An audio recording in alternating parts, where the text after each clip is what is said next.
नमस्कार. आज आपण एकदम झटपट चटपटीत असा चना पुलाव कसा बनवायचा याची रेसिपी पाहणार आहोत.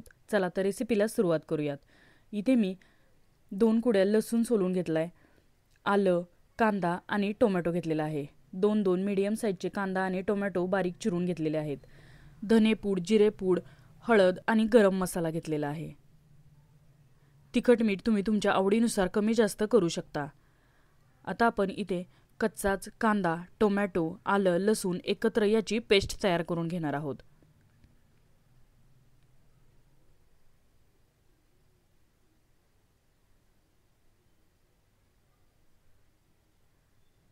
आता आपण यामध्ये सर्व गरम मसाले सुद्धा घालणार आहोत व याची फाईन अशी पेस्ट तयार करून घेणार आहोत. आता इथे मी एक प्रेशर कुकर गरम करायला ठेवलेला आहे व यामध्ये साधारण 2 चमचे एवढं तेल मी गरम करून घेत आहे.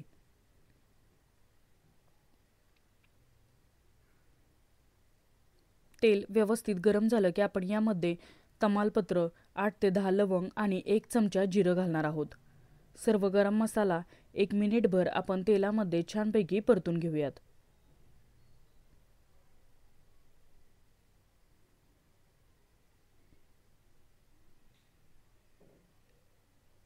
मसाला तेलामध्ये छानपैकी तडतडला की मग आपण यामध्ये कांदा, आलं, लसूण याची जी पेस्ट तयार करून घेतलेली आहे ती घालूयात. सर्व मसाले आपण कच्चेच एकत्र बारीक केले होते.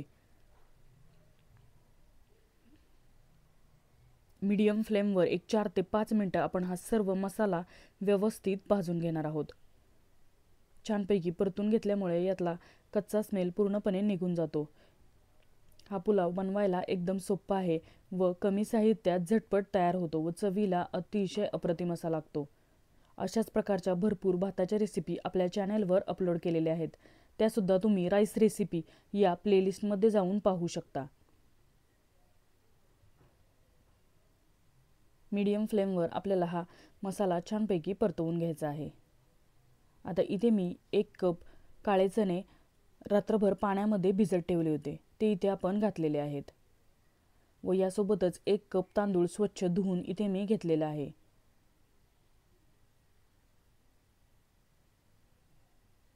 हरभरा आपल्याला रात्रभर पाण्यामध्ये भिजत घालायचा आहे.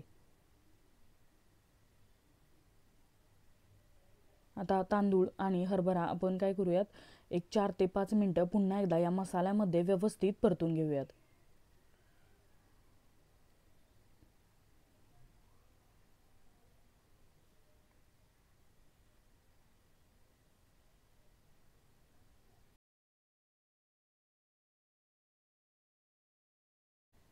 आता आपण यामध्ये पाणी घातलेलं आहे. इथे मी साधारण 3 ते 3.5 कप एवढं पाणी घेतलेलं आहे.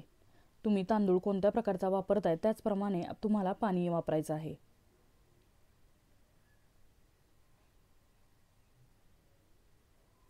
सर्व व्यवस्थित मिक्स करून घ्यायचं आहे. आता आपण यामध्ये चवीप्रमाणे मीठ घालूयात व पुन्हा एकदा हे सर्व मिसळून घेऊयात व झाकण लावून मीडियम फ्लेमवर याच्या 3 शिट्ट्या करून घेणार आहोत व आपला चना पुलाव एकदम रेडी आहे. चवीला हा अतिशय छान लागतो व एकदम कमी साहित्यात बनून तयार होतो. मीडियम फ्लेमवर आपल्याला याच्या 3 शिट्ट्या करून घ्यायच्या आहेत व आपला चना पुलाव झटपट एकदम रेडी आहे. जर तुम्हाला ही रेसिपी आवडली तर प्लीज लाईक करा, शेअर करा. सातारकर माधुरी या यूट्यूब चॅनलला सबस्क्राईब करा, जेणेकरून अशाच पद्धतीच्या नवनवीन झटपट रेसिपीज तुम्हाला पाहायला मिळतील. धन्यवाद.